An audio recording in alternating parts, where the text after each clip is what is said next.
what's going on, guys? Hey, welcome back to another episode of Bad Beast Barbecue. Hey, today we're going to be doing some boneless pork short ribs. Okay, we're going to be doing them Jamaican rub style, all right? We're going to be using the old Rectech Mini out here today, so it's going to be a short cook.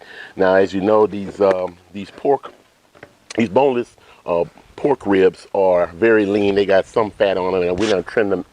I don't want to trim them at all because I want the fat to provide as much moisture to the pork rib as possible. Okay, so what we're going to be using today is we're going to be using Barron's grilling seasoning. This is a spicy rub Jamaican marinade, and pick this up on the side of the road. Normally when we travel, I like to check out the rubs and the sauces in the different stores and pick up a few that I've never tried before, and I like this Barron's Jamaican rub. Okay.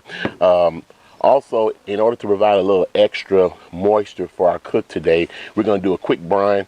And what I'm going to do is, this is a combination of 6 to 7 cups of water, a half a cup of kosher salt, a half a cup of light brown sugar, and about 2 to 3 tablespoons of apple cider vinegar. We're going to pour that on top of our short ribs here. We're gonna let them brine for a couple of hours, and then we're gonna rub them down and throw them on the Rectech. So hey, hang around, don't go nowhere. We're out here on this deck on this gorgeous day. We're gonna have a few drinks, we're gonna eat a few ribs, and we're gonna enjoy the sunshine. So stick around.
All right, guys, so we're gonna go ahead and glaze our short ribs. Now, what I found that when I'm using Jamaican, some type of Jamaican rub or Jamaican seasoning, that the spiciness and the punch of the Jamaican rub goes real nice when you put a sweet, buttery glaze of some type on top of it. It just seems to meld all those flavors together. So we are using Big K's glaze today, but what you can do is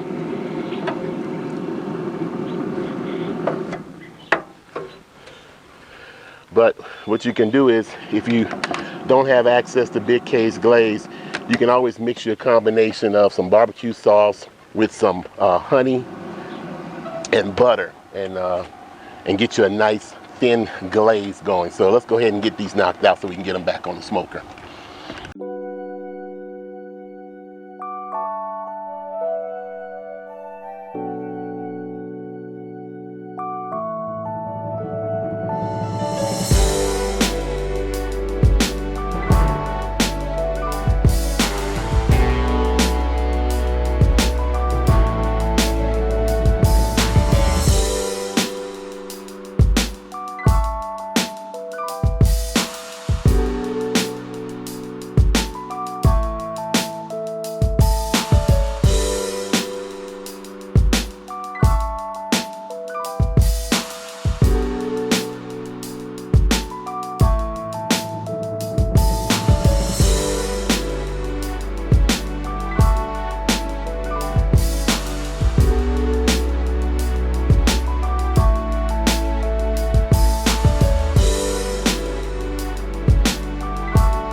Okay guys, we're done with our cook, and let me give you a closer look at this. These look magnificent.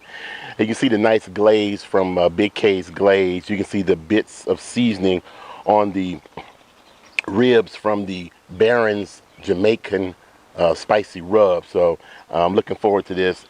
Every time I put the probe in there to check the temperature, you can see little juices running out, so the brine did a pretty good job. We cooked these to an internal temperature between 170 and 175, okay, depending on the thickness of the rib. So let's go ahead and have a taste test. All right, let's go ahead and cut into one of these bad boys and see what we got. Oh man, that looks very good, man. Nice, juicy. It's got a nice smoke ring to it. Very juicy. All right, let's have a taste test.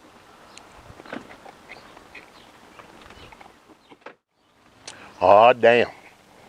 Oh, these bad boys are off the chain. I got that real spicy kick.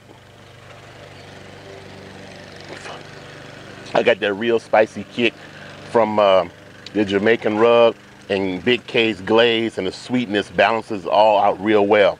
Got a nice smokiness to it, so the Rectech did a very good job on that. They're moist, they're juicy. Hey, forgive me, my next door neighbor just started cutting his grass at 6 o'clock on a Sunday afternoon. Figured we was gonna have some quiet time, but I guess not. So, but hey, these are fantastic. I'll put all the information for the cook down in the description block. You have got to try these bad boys. These are gonna make an excellent lunch for this week. Well, that's all we have time for today. Like we always say, where there's smoke, there's fire. If it's fire, then damn it, there just might be a barbecue there.